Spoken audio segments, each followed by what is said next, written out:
Depuis quelques semaines, la SEEG a mis en place une stratégie ciblée de délestage pour optimiser la distribution de l'électricité dans la capitale gabonaise.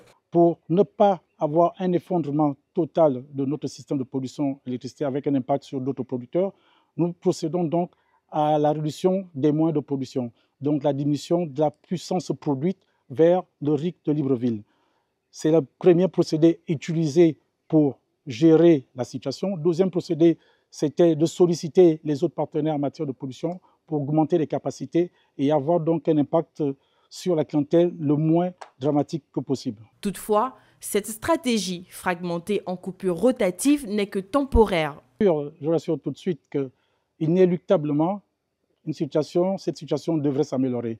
Elle s'améliorera suivant deux possibilités, deux conditions.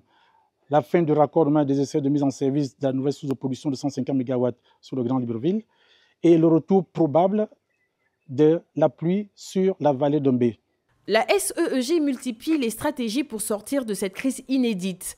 Dans cette optique, les délestages ciblés se veulent une réponse pragmatique face à une crise climatique aux conséquences énergétiques.